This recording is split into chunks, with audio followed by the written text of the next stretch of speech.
Hi, magandang araw po sa inyong lahat for our first reading of the day today.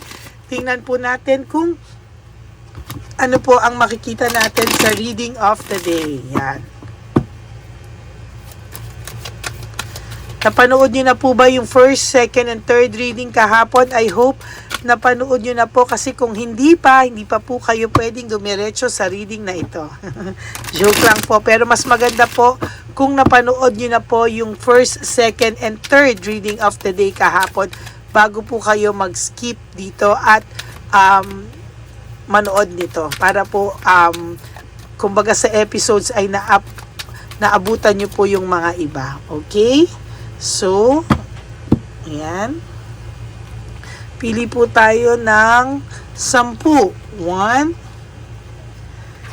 2, 3, 4, 5, 6, 7, 8, 9, and 10.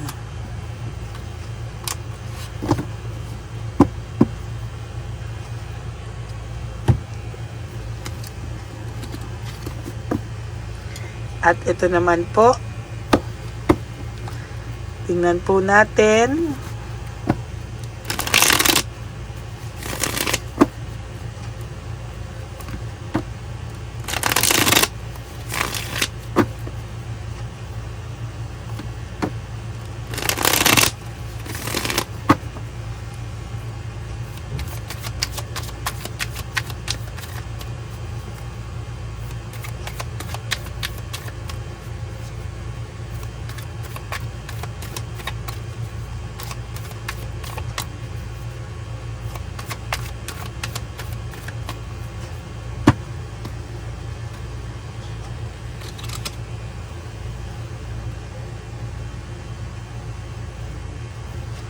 One, 2, 3, 4, 5, 6, 7, 8, 9, and 10.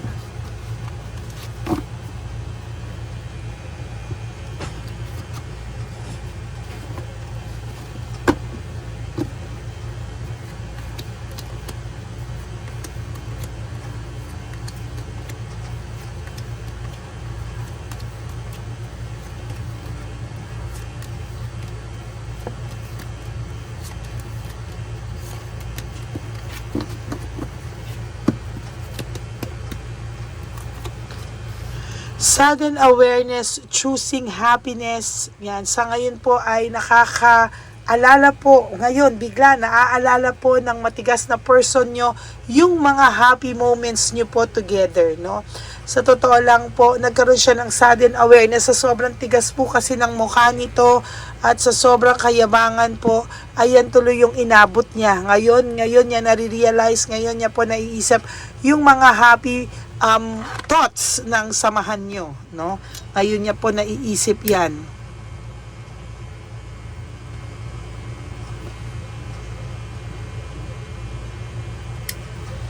Ayan.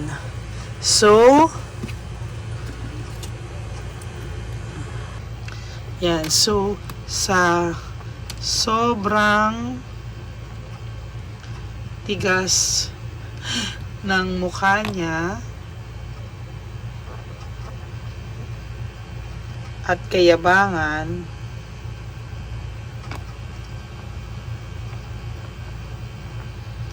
ayan tuloy ang inabot niya.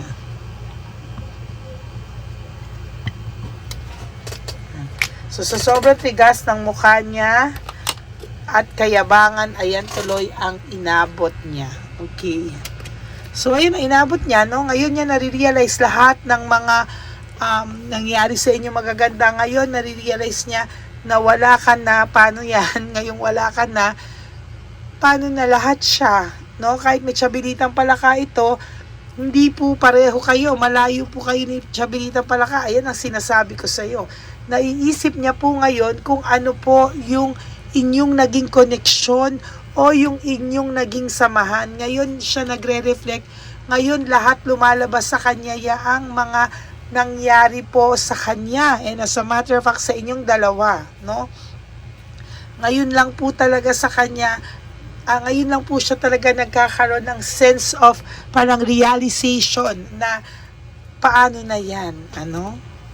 Charity, sharing, generosity, sobra mo pong sinuportahan ang tao na ito na lahat po ay binigay mo sa taong ito.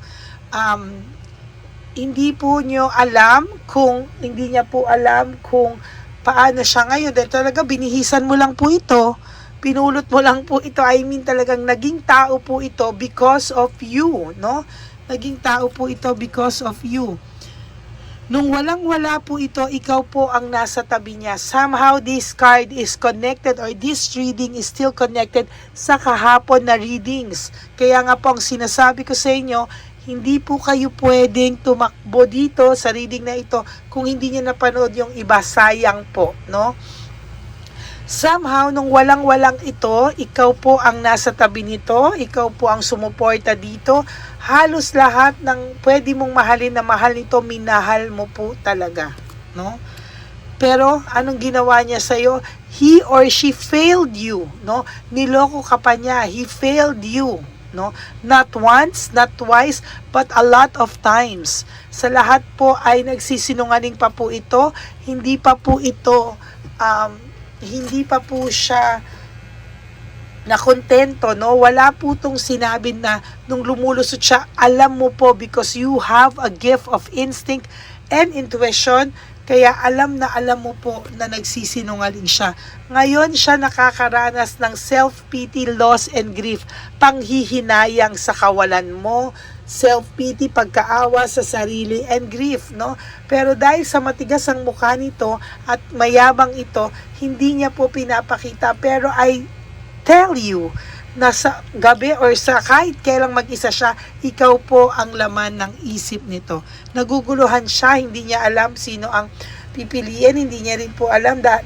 Parang ang nandyan kasi, ang napili niya na si Chabilitang Palaka.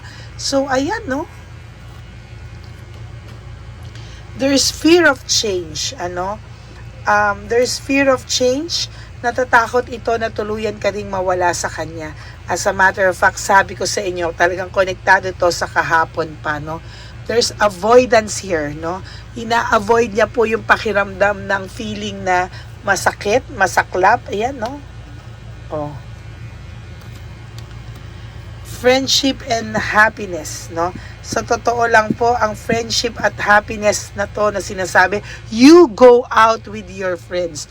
Umalis ka po at umalis ka, no? Sa sakit na nararamdaman mo ngayon, kahit mahirap, you try to parang hindi ko sinasabing pretend, but you try to adjust without this person, no? Go out, have fun, kahit na halimbawa sa isang bar, hindi ka nag-enjoy, ngumiti ka lang, no? Fake it until you make it, and one day gigising ka, sasabihin mong, kaya ko na pala, okay na pala ako, no? No motivation, lack of passion, sa totoo lang, ayan, no? Talagang makikita mo dito na kahit papano talaga, no? Makikita mo dito yung motivation, no? Talagang sinasabi ko sa'yo, wala siyang motivation ngayon. Lack of passion, wala po itong kagana-gana sa life ngayon. Nagpapanik siya every time na naaalala ka niya. Naaaligaga siya. So, pag may times po na naaaligaga kayo, isa lang ang ibig sabihin yan, ano? Na naaaligaga siya for whatever reason, naaaligaga siya. There's immaturity here and rudeness, no? Sa totoo lang po, nakakakita po ako dito ng may immaturity pa din ang person mo hanggang ngayon. Kung aanuhin nyo po na ang tanda na niya or may edad na siya, hindi naman siya 16 or 18, but ganun pa rin po, no? Naging immature siya, and somehow in your relationship, sa patapos na part ng relationship nyo, ay very, very, very rude siya. Parang hindi mo na siya kilala, parang hindi na siya yung babae o lalaking minahal mo. Parang siya ay isang impostor o impostora na, no? Yung mga ambisyon nyo pong dalawa, somehow na ano ka na, bakit parang hindi na ako kasali sa ambisyon mo? Parang ang naramdaman mo po na wala ka na sa plano, no? Nawala ka sa plano, and somehow you are trying to embrace, no? Ngayon, yung buhay na ikaw na lang ulit, kahit na ang sakit-sakit, wala ka namang choice. Talagang pinipilit mo pong maging okay. There will be an abundance, prosperity, and security sa'yo. Matuto ka pong humawak ng pera. Matuto ka pong palaguin ang anuman ang meron ka. And pag nakita niya po na ikaw ay mas bumuti nang wala siya, I am telling you, hindi niya po kakayanin. Ano? Masasaktan po ito ng sobra, at talagang sa nakikita ko po ay talagang iiyak po ito pag nakita niya po na okay ang buhay mo without this person, ano? Magkaroon ka po ng new spirituality, new feelings, yung intuition mo po. Alam mo po, sundin mo lahat yan. Why? Because yan po ang magdadala sa iyo ng katotohanan. You have a gift of instinct and intuition. Kailangan po i-practice mo pa po yan, ano? Ayan, no? Sudden awareness, choosing happiness. Your first card, lumabas din po dito, 2 different cards with with one meaning, no? Ngayon pa lang po niya naisip na naging masaya rin naman siya sa samahan niyo, at hindi mo din po deserve yung rudeness na ipinakita niya po sa'yo. Somehow, ang taong ito talaga ay nakakaramdam siya ngayon ng self-pity and loss and grief, no? Gusto niya ngayon ibalik yung control sa iyo, no? Gusto niya ngayon ulit magpapansin, or somehow talagang nagyayabang ito na okay siya just to, mapansin mo po siya, no? Mapansin mo po siya. Disappointment, very very disappointed din ang tao nyo kung paano po kayo na-disappoint sa kanya. Ngayon, ganun din siya na-disappoint sa takbo ng buhay niya. Ayan, so sobrang tigas ng mukha niya, sa kayabangan niya, ayan ang inabot niya. Disappointed siya sa takbo ng buhay niya ngayon. Oh. Kasi po, ang tigas-tigas ng mukha niya, so ayan po tuloy ang inabot niya. Oh my God, a very, very powerful reading for today, Sunday. 2 different cards with one meaning na magkatabi, no? Disappointment, yan po ang sabi ko sa iyo, uulitin ko po ng paulit-ulit sa sobrang tigas ng mukha niya at kayabangan. Ayan ang inabot niya, disappointment sa buhay na meron siya ngayon. Kaya ito po ang sasabihin ko sa inyo, huwag po kayong maniwala. Huwag po kayong, pag may nakita po kayo, ilang beses ko na sinasabi na, pag may nakita kayo sa social media, masaya sila, tawanan nyo lang po. Hindi po sila totoong masaya. At ayan po ang last card nyo. There will be a separation or relationship problem sa kanila. Hindi man po sila agad-agad maghiwalay. Pero dyan din po, sinasabi ko sa inyo, dyan din po ang bagsak nila. No? Dyan din po ang bagsak nila sa totoo lang. Yan. Okay, so that's it for your first reading for the day today. Sa sobrang tigas ng mukha niya at kayabangan, ayan ang inabot niya po tuloy, no? So, disappointment sa buhay na meron siya ngayon. Okay?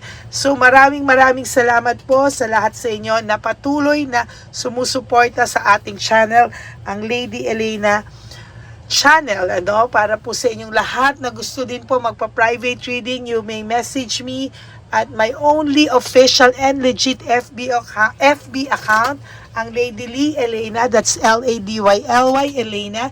Nasa dulo po yan ng ating video.